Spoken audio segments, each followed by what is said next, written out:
Pavlenko, From Family to Family, Chapter 2, Part 7, In Captivity, but without barbed wire. Read by Наталья Бызова. We were selected, a team of 20 people with haircut, washed in a bath, given decent clothes, shoes, and taken by a truck in a southwesterly direction as if to the border with France. We drove 100 kilometers, maybe more, and stopped in a village near the town of Branch. There we were placed in a small house with wooden bunks and barred windows.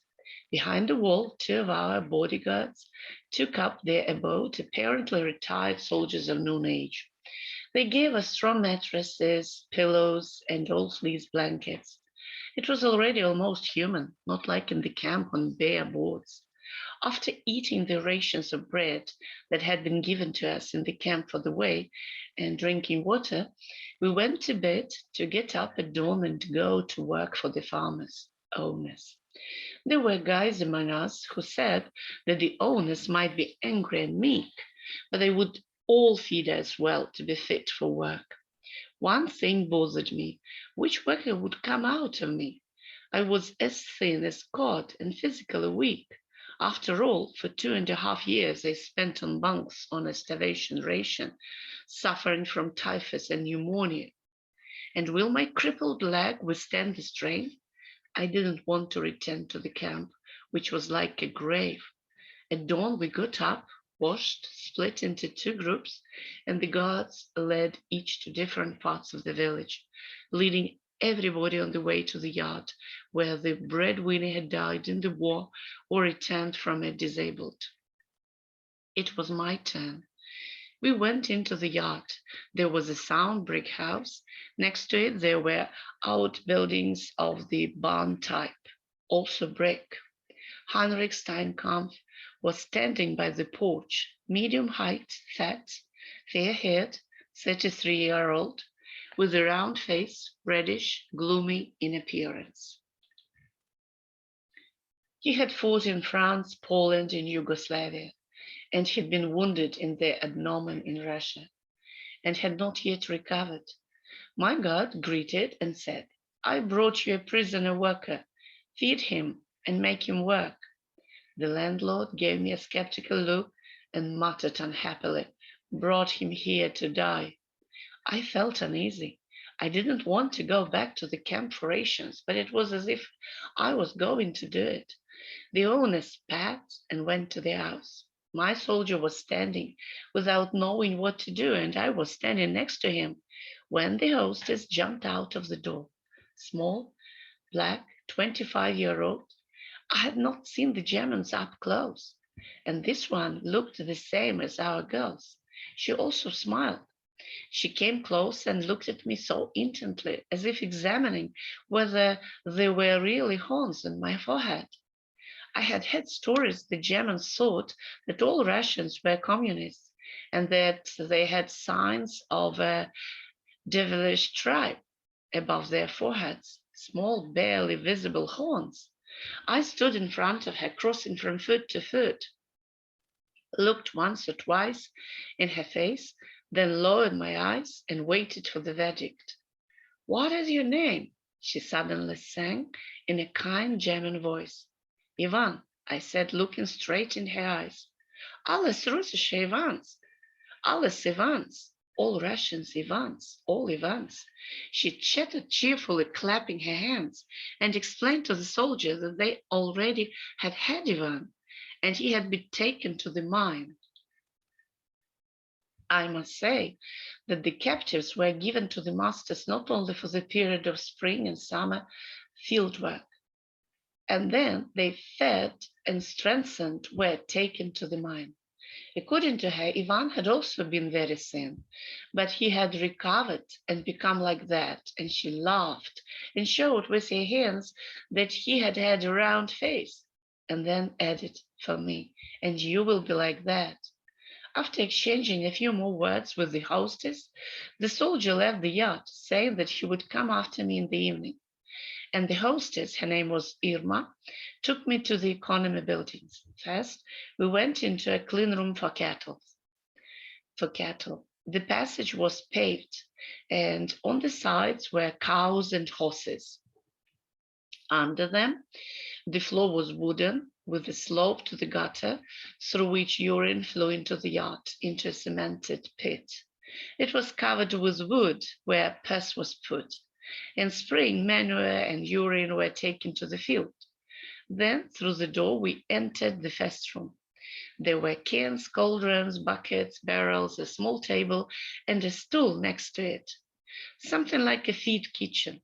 "Sit down," said the hostess, pointing to the stool, and she went to the next door. Left alone, I began to inspect everything around. At the sight of cans of milk, I felt a vacuum in the lower regions, and I could not stand it. I tilted one of them and drank, maybe half a liter.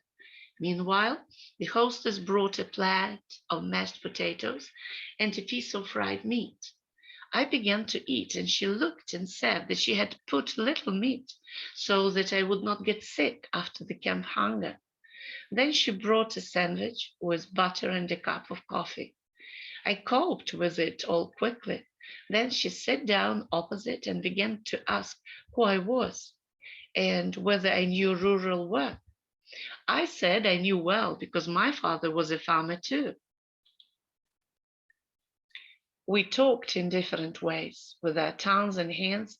I did not understand everything and could not explain everything. Although I studied German at school and college, I asked her to speak slowly. And when I did not understand a word, I stopped her and asked what it meant.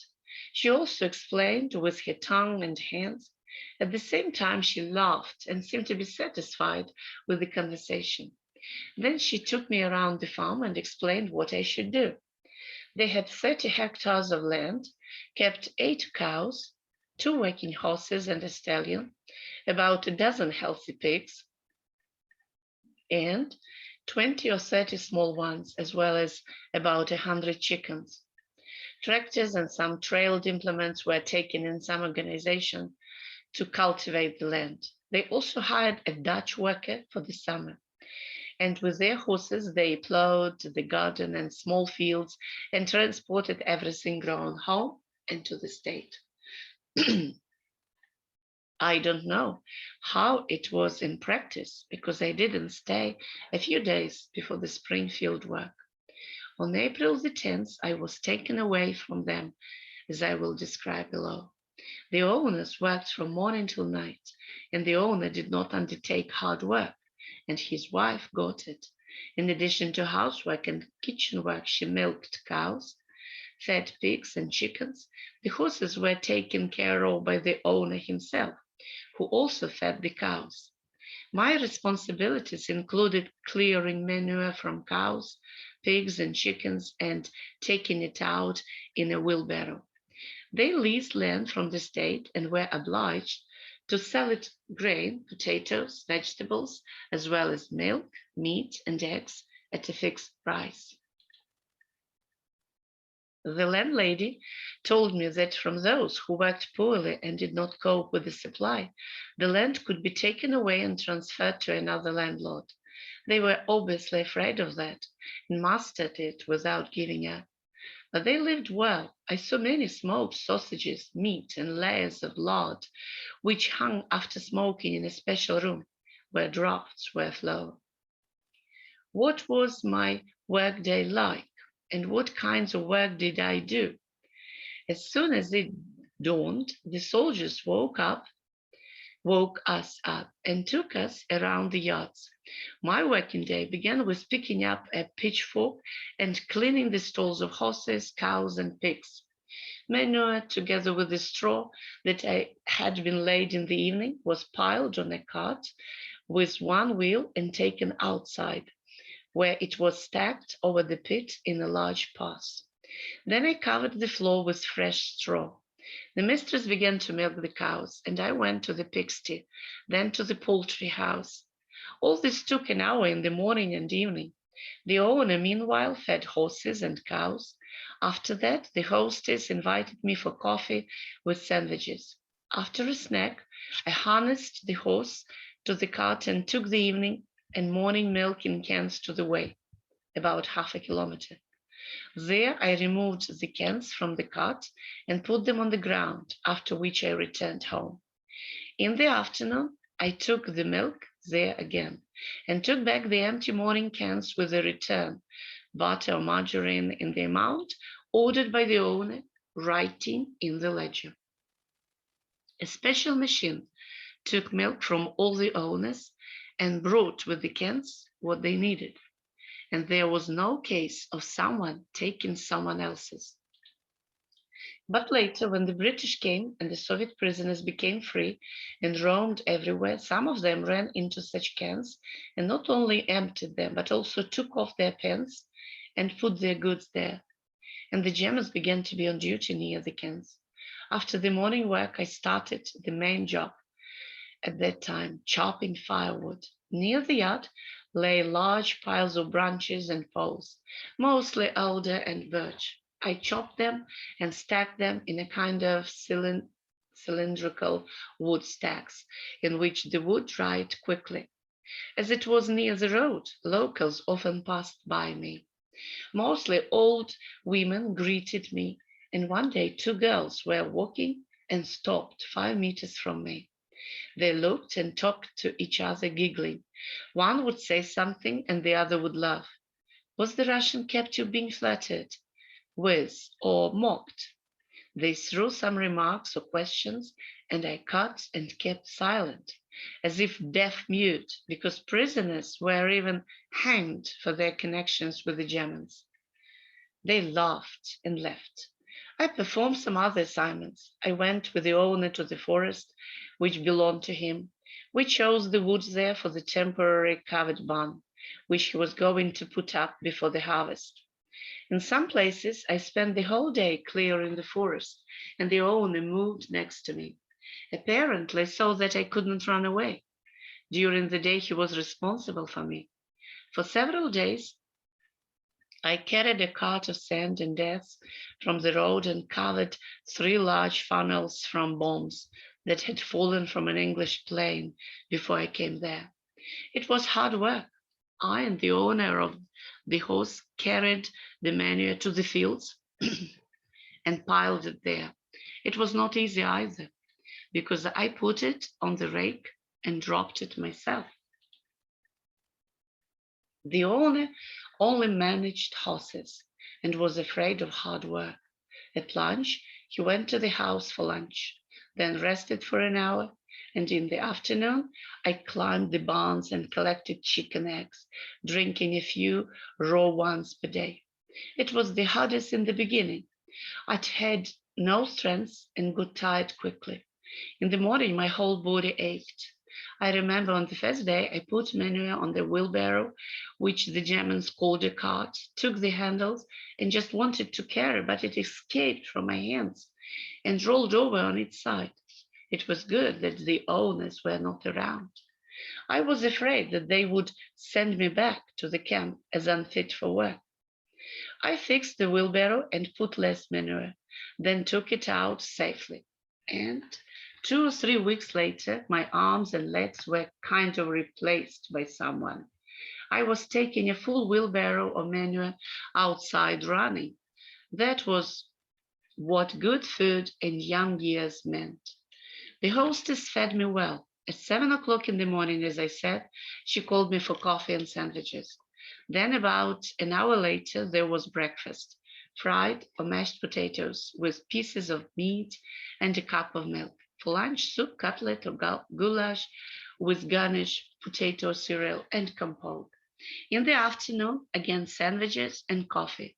Dinner was about the same as breakfast. I also drank raw eggs whenever I wanted. My appetite was wolfish, and I ate everything. The hostess was the daughter of a meat merchant. She graduated from women's gymnasium. She treated me kindly. And the owner, superficially unfriendly. He always gave me hard work, sometimes swearing if I didn't finish it. On Sunday, he dressed well, harnessed a stallion, and drove to the town of Bramsh, like our district center, where he had either a relative or a company of veterans. He had a 7-year education, but he was considered a master.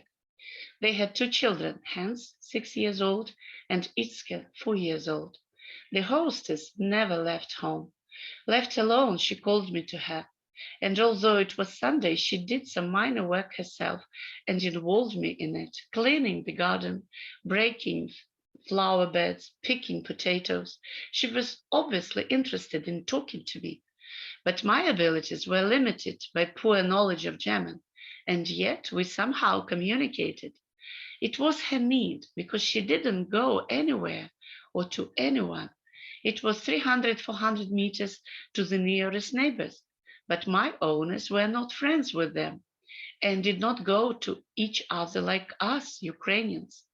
It seems that once she went with the children to the church. The hostess often asked me about the Soviet Union, Ruslan, about collective funds, how people lived in there, about my parents. She was interested in where I had studied and what I knew. I said that I, like her, had a high school education and began to write various formulas on the ground in algebra and chemistry. She laughed and said she had forgotten them. She looked at me in amazement when I named their writers and composers: Heine, Goethe, Schiller, Bach, Beethoven, and she knew Pushkin and Turgenev from the Russians and no one from the Ukrainian, not even about Shevchenko. And when I once recited a poem to her in German, which we had studied in school, she clapped her hands. I defended my own Soviet system in every way, because their propaganda presented us to be people of a lower race, almost savages, dark and cruel. Of course, I saw that in comparison with them, we lived financially much poorer, just poorly. They already had asphalt roads from village to village. They lived not in thatched houses with thatched roofs, but in brick ones covered with iron or tiles. Our collective farmer walked barefoot in patched trousers, and the German was always shod in decent clothes. I often thought, what else did they lack, that they came to us to take the last one? Later, the owner got kinder to me. There were 2 possible reasons. The first, I gained strength and did a good job. The second was that our troops were approaching. One day, a cow calved and a calf had to be taken away. The hostess brought a row to carry by the 3 of us, I on one side and the 2 of them on the other. I knew that the owner could not lift hard things, so I wrapped the calf and carried it. They were both so pleased that in honor of the birth of the calf, they gave me a small glass of vodka for dinner. Once I saw in the pantry a considerable pile of old shoes, among which there was a brand new one. Only one shoe had a lagged sole, in the other something cracked at the seam. I said I could fix it all. The owner was delighted. The Germans are generally very frugal, especially stingy on money, and for the repair would have to pay the master, and here it was for free. At my request, the owner brought from the city 2 awls, a pin and a stitch, as well as yarn, pieces of resin and wax. I made carnations out of birch logs. I rolled up the wires, cut a wooden paw, and sat down to work. In a couple of days, I mended all the old shoes. I saw that the owner was satisfied, and the hostess just smiled. I also once boasted to the children that I could make a beautiful basket. They immediately told the mother, and she the owner. She approached me and asked how long it would take to make a box. I asked for 2-3 days, a day to prepare the material and 2 to work. He agreed, although it was necessary to prepare for sewing.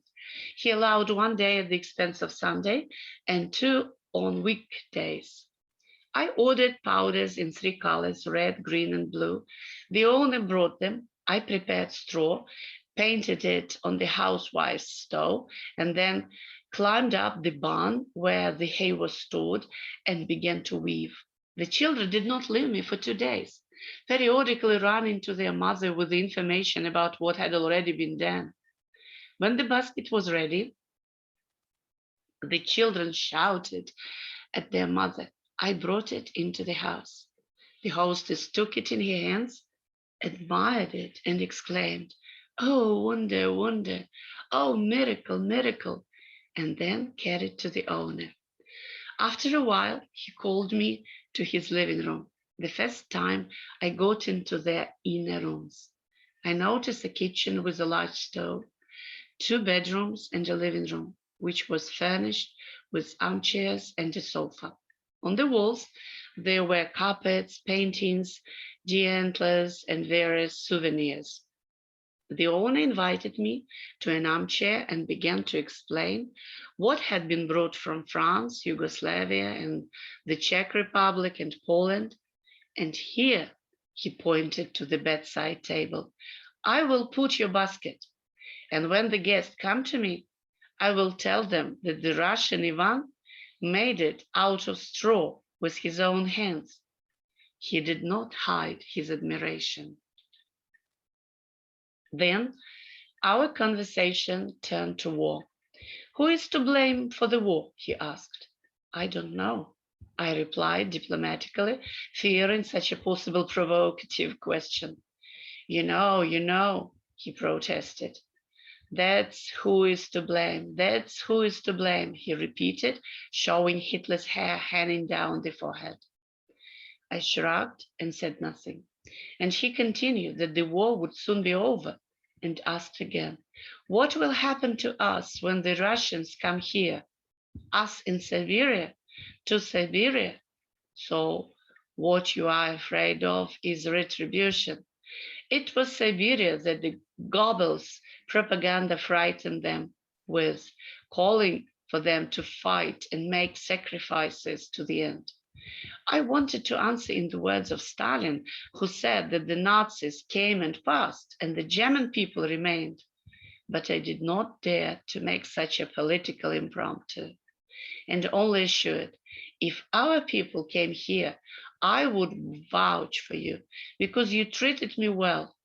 I must say that every day I expanded my knowledge of German, especially quickly memorizing economic words of everyday use. I also had a notebook in which I wrote down new unintelligible words.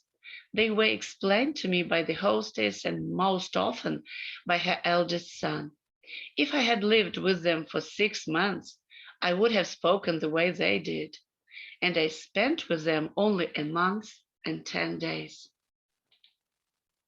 In the evening, on April the 10th, the soldier taking me away said that he would not bring me anymore, as it had been ordered to send all the prisoners to the deep rear, as Allied troops were approaching.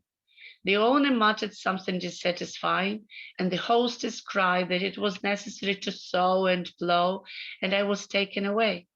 She gave me a loaf of bread, a roll of smoked sausage, and some candy for the way. I thanked for the bread and salt, said goodbye, and followed the soldier out of the yard. My heart was both happy and anxious before the unknown tomorrow. In the morning, we were put in a truck. Both soldiers wore Red Cross armbands, and the truck started. Hitler's troops retreated everywhere along the roads. We went here and there almost all day. We were stopped several times, turning one way or the other. We were afraid that we would be fired upon by Allied planes or that the Germans would take our truck and we would be shot. Finally, we arrived in the small town of Quakenbrück. where we spent the night locked in a wooden shed lying on the straw. On the second day, our Ukrainian girls and boys came to the shed. They had been taken to Germany, where they worked in a factory and lived in a dormitory. They brought us some news and food to eat. We spent the night there, and in the morning, our gods disappeared somewhere.